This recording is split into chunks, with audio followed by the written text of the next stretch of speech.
Good morning. Welcome to Creative You Yarn Shop. I'm Catherine Kirby. I'm here at the yarn shop early on a Saturday morning. Seems like I'm batting my eyes.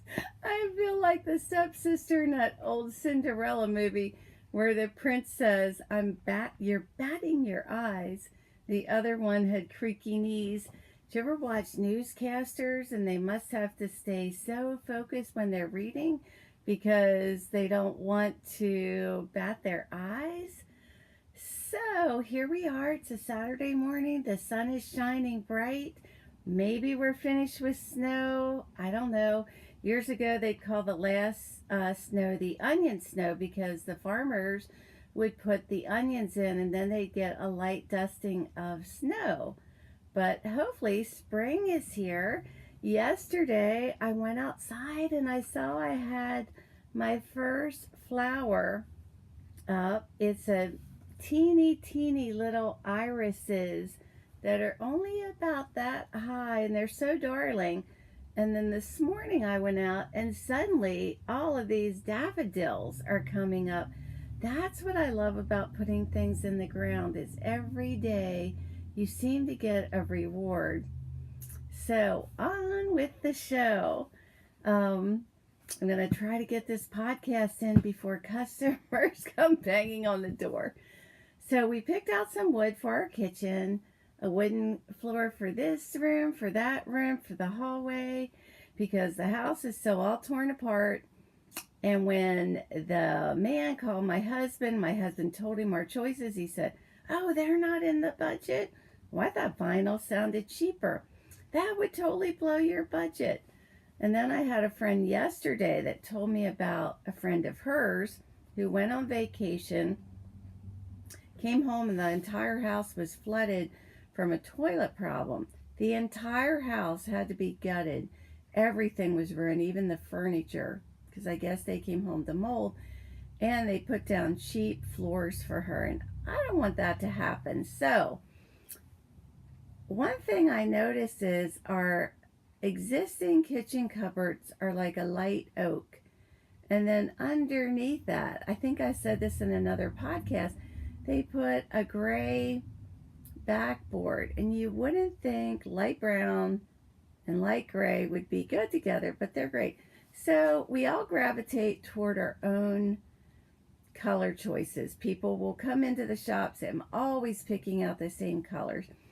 So this is not something that I would normally put together. I would not put together like a washed out ginger, but I decided to experiment a little bit. And maybe we all should think about some things that don't normally look right together. So I grabbed a few things. Normally you would expect oranges to go with oranges, but we normally don't put cool colors with warm colors. If you ever took an art class, let's say you take orange, you mix a little bit of blue with it and maybe some white. Blue makes colors cooler. This is a cooler color. If you take the same color and add little bits of yellow, you get what are called hot colors or warm colors. And normally hot and cool don't look that great together. These would both be cool colors. Cool as in cooler temperature, not this I would expect to go with this, but again, this is warm colors. Sun added, yellow added. These are cool. Normally not so great a match. This would be an example of toned down or cool colors, but maybe not that great. But if you add the right earrings, and it could all go. So I'm just challenging you to play with color a little bit. Get outside of your safety zone. Try some things that you wouldn't normally try. So somebody came in yesterday asking for coral. I would call this coral. to do a baby blanket. And I said, that's a color you don't really hear much about anymore, is coral. I don't think of any of my yarns have the name coral. But another lady that came in said, oh, I've heard that's the color of the year. That's going to be it. So if that's true, then we're going to be seeing more coral. So this is a knitted shawl that I'm doing out of Katia paint. You can see I'm about halfway done my skein. And this would be, I would think, a light coral. I love when the coral and the mint green merge together and make this totally new color. So pretty. And then up above, you get the mint green merging with the orange. And these are colors that I think you would have a hard time duplicating. They're just kind of unique colors. This shawl is called From Sky.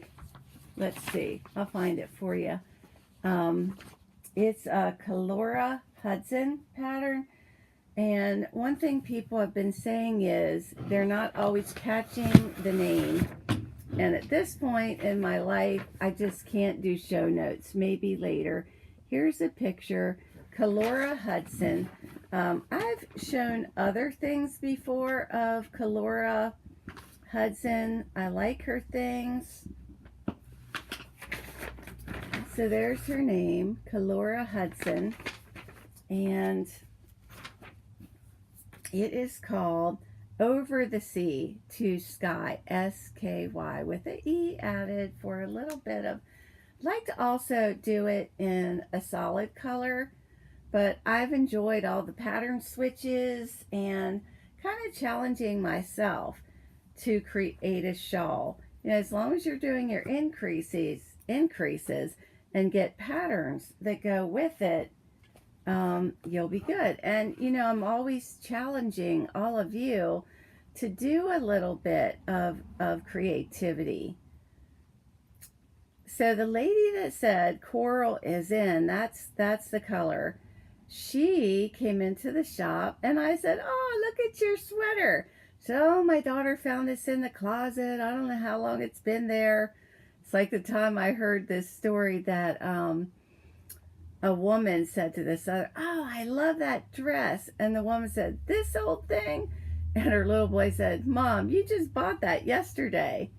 But there's her Nora sweater. Look at those colors. Oh, golly. The pointed, whoa, I'm getting a lot of reflection. The point, I think it's called the pointed fur, F-I-R. But this little cutie has her own podcast called When Harry Met Onnie, O-N-N-I-E. She named it after her two cats. Her name is Emily Doan, D-O-A-N, and she's from Hershey, Pennsylvania, where they make the chocolates. I was watching a show about how Hershey chocolates got their name when they would plop these little chocolates out. They would make a little noise that sounded like a kiss, and that's how they got their name. Okay.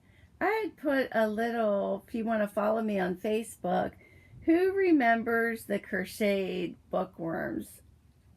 I remember when I was just a kid learning to crochet, and I was turning those things out like crazy. You would do, I think, 3 double crochets and then 2 double crochets, and then they'd start to go around in a circle. And if you were ambitious, you would put little sequin eyes on them. And yeah, I made them for all my friends and so forth.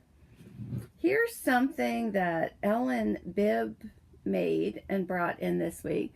That was the book that she did the project from. You create these little curvy pieces. She just said she did all of them individually, and then you put them together onto your scarf. And I don't think the picture does it justice, but I guess it was a lot of work, challenging, and fun for her. Okay, let's see what else we have today.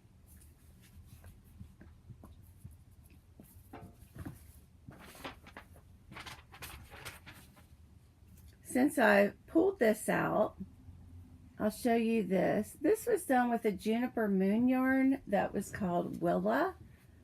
It's no longer available unless shops still have it.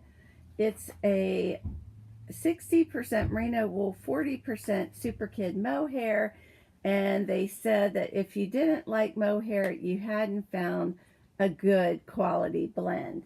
And so this was one of their patterns. It's a drop stitch, and when I saw the pattern, they also gave a, there's the pattern. They also gave a pattern inside for a scarf, but they don't show the scarf. So I thought that was a little bit strange. And that is done, they asked you to do it with Pima Curry, which is a Miracell yarn. And this is Peru, their heritage. They always talk about it. And the way I understand it, the only place you can get Pima cotton is in Peru. It is an all year round cotton that will keep you warm in the winter and kind of cool in the summer. So the shawl that I showed you is a Pamela Wynn pattern called the Campbell shawl. And you'll see a lot of shawls with this construction. 2 rows of one color, 2 rows of another, with the center decrease stitch, and then her claim is the pretty border. And we did do our sample in Pima cotton and chose some springy colors. And this shawl has lived here at the shop almost since we opened. One of my previous employees, Ann, made this, and it turned out great. And I always picture people that are cold, just wrapping up in a hug, so wrapping up and feeling the love that someone put into the stitches. And I may retell stories, but I had read a book, and this lady said that she knitted a blanket or a big prayer shawl, and the man who received it said he wrapped up in it and he slept fantastic.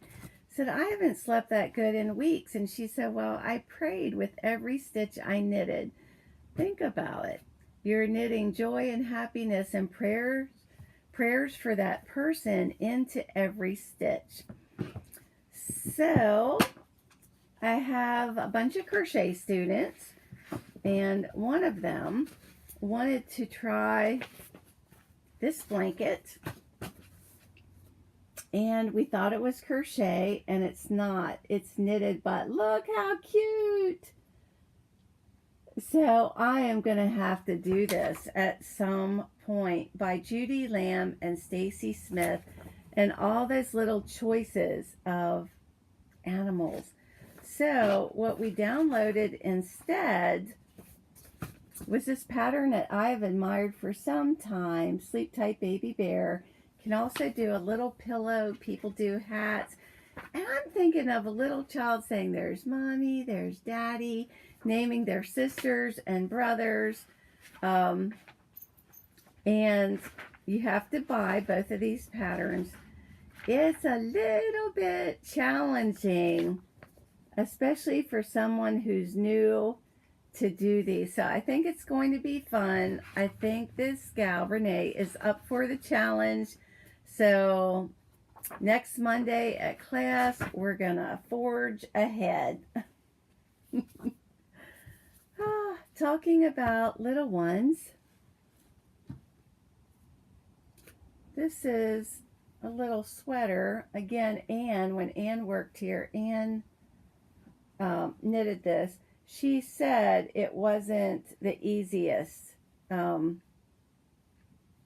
pattern she had ever done. It certainly wasn't one of those one-piece things that you whip out. This is called Baby Jazz. It's a really soft, thinner yarn, maybe a sport weight, 55% polyamide, 45% acrylic.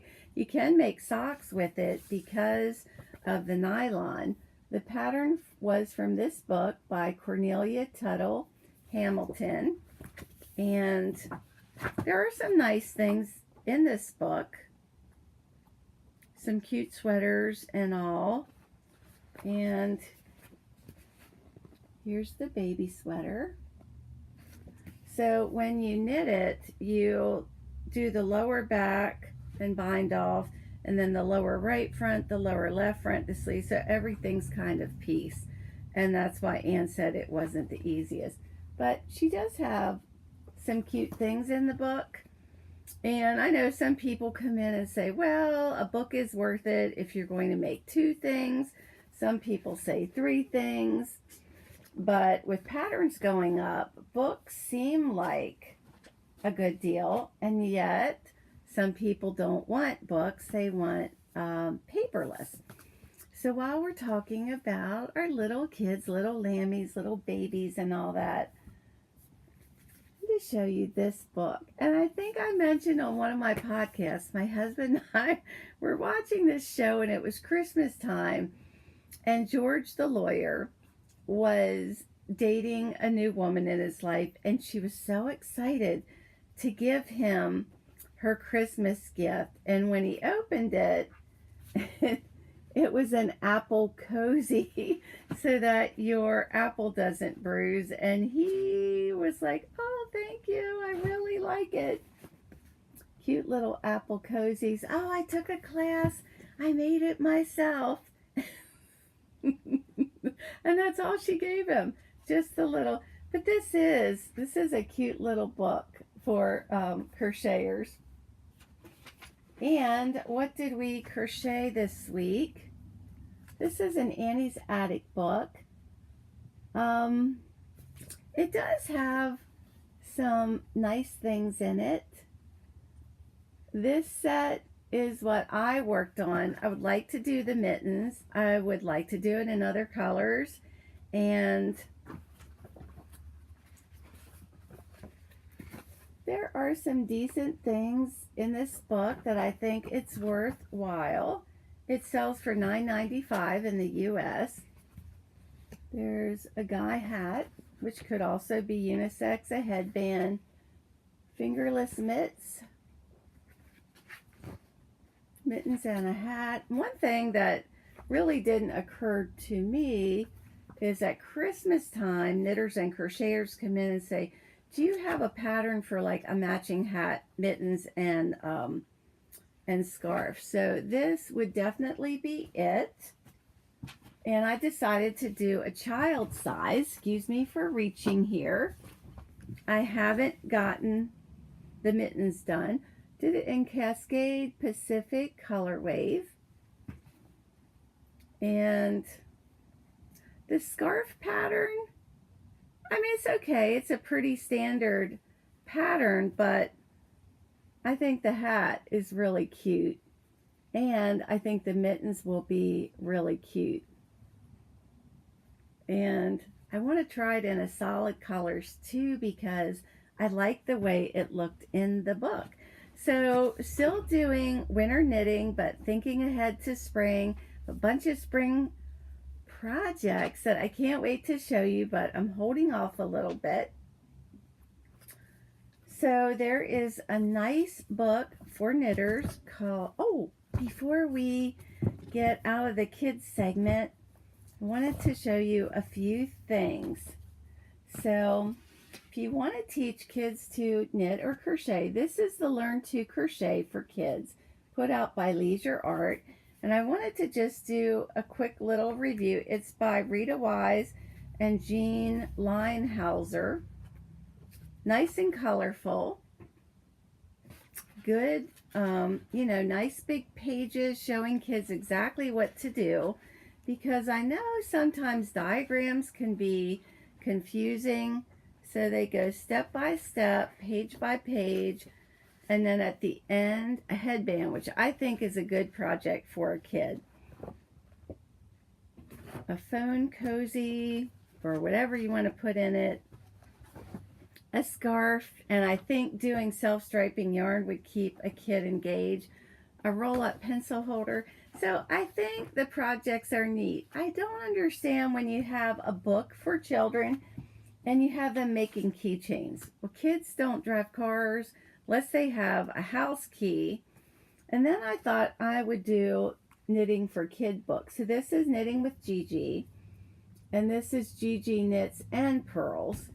And this is a hardcover book. It sells for $16.95.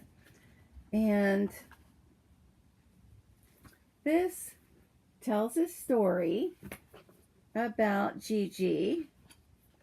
And then I'm so glad you wanted to learn to knit. So cute illustrations. Are you ready to begin? And nice little step-by-step pictures.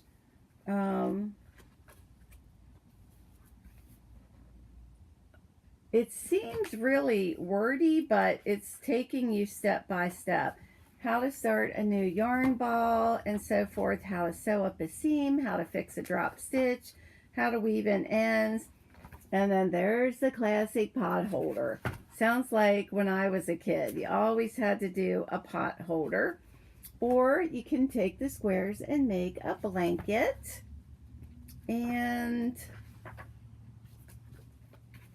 the classic scarf. I mean, they re-examined that. Should you really start people, wrist warmers, on a big, long scarf? To me, a bag. Maybe if it's self-striping yarn to keep the kids engaged in the color changes. And then the Gigi Knit and Pearl is take it to another level, right? Learning to purl. So kind of the same layout, but now teaching the child to purl. And then what are the projects? A dishcloth, again, maybe could have been a little bit more creative. A scarf, again. Now think about it. I mean, if you were a child and just worked your way through this and really did the projects, do you really want to do another scarf? What about a little cow? So maybe the book is a little bit dated. It was published, let's see, 2008. Another baby blanket. So kind of like a rerun. There's a hat. Yay, a hat. And a scarf to go with it. Another purse. A cat mat. A dog coat. I'll let you form your own opinion. And that might be, yep, that's it. So, and then I collect storybooks about knitting and crocheting. This is Phoebe's birthday. The way I understand, Joanna Johnson wrote it. Eric Johnson illustrated it. She's not affiliated with Brown Sheep Company, but in the end, that's what her little dress is meant. It is a darling book, and there's like a cousin book that goes with it about Freddie the Frog, but the illustrations are just darling. And it's Phoebe's birthday, and she's at the beach, and then at the end, you have patterns. She's 6 years old. So there is a romper, and these are done with cotton fleece, which is really a nice classic yarn. And there's her sun tunic. And there's Phoebe's party dress. Really a cute gift, really a nice birthday gift. And then there's a quilt, and a lot of people that knit and crochet do also quilt. Here's a picture of the quilt. And then they call it a mermouse. How cute is that? So that's Phoebe's birthday. It retails for $19.95. Okay. Cozy Knits 50 patterns for $18.95. And interestingly enough, they call a cow a gaiter, Gaiter. The Weekend Away Gaiter. I made 2 of these. I may have shown one before, but I like the pattern. This one is nice and lightweight, and we were talking at the shop about cows and shaping. Emily Doan on her podcast showed a cow that kind of stuck out like a board, and I've seen them on pictures, and she said that on the pattern they did this, like to show it to you, but I'm noticing some patterns now that have shaping that do decreasing, and but this lays nice. This yarn is nice, and I would say maybe has some drape. This is Knitting Fever Painted Mist. This color is the Everett Sunrise. I did it in a different other color. And then I did one in a solid. I just like to do that. I like to do one in a variegated or striping. The stitches really, really do turn out pretty with a solid. I enjoy doing this a lot. This stitch here, let's see if I can find it, down at the bottom, right along there. You see that a lot, and I'm always encouraging all of you to do some designing. Yesterday, a lady came into the shop to get some yarn. She had a pattern for a chunky cow, and basically that was the stitch. And I had started just a little carriage blanket that I was making up the pattern. So you have the ribbing on the bottom, not ribbing, sorry, garter stitch on the bottom and the side. And all that this pattern is you purl a row out of lines. So you're knitting, purling, and then you do an extra purl row. Then you yarn over, knit 2 together, and then you do another purl row. So this would be a nice little stitch that you could start to design on your own. And I'm just challenging you a little bit to start to do some designing. Diana, who comes in, designed a beautiful blanket. I put it in the podcast, and she is writing that up in PDF form so that people can purchase it and do their own blanket. So before I go, because any moment now somebody's going to be knocking on the door and want to get in, is to share a few things. People come in and learn to crochet or knit because they said then they won't be eating all night long. This is a book called Kniticisms instead of Witticisms, and she says yarn's not fattening. Hey y'all, yarn's not fattening. Happiness is a nice skein of low-fat cashmere wool blend. Kind of cute, but I will tell you as a doctor that whole low-fat thing was a big scam. You do not get fat from eating fat. It caused people to get very heavy and develop diabetes and all kind of things. So in the future, I would like to do some medical shows and share some of the things that I know and I have studied and learned to help you out. So, oh, a movie. My husband and I watched a movie, The Boy Who Harnessed the Wind. Wonderful, wonderful movie. It's about a boy who's so smart. He has the solution to the famine and people dying because he's smart, but nobody wants to give him a chance. And the whole movie, you see him get beaten down, yelled at, verbally abused, but he's so headstrong because he loves his people. Definitely do it. And just to say goodbye, Some of you are in happy places in your life. Some of you are in discouraging places. Some of you are hanging on by a thread. You know, when you have a baby and you have to go back to work, or and you think about the baby all day long, and then when you get to go out with your husband, you say, "What's the baby doing?" And that is how God thinks about you. He thinks about you all the time. Psalms tells us his thoughts of us are so many that we can't even fathom it. So hang on to your Heavenly Father. Hang on to Jesus. Their love for you is fathomless. Don't let anybody steal your joy. Shine, baby, shine. Signing out. I'll see you later. Bye-bye.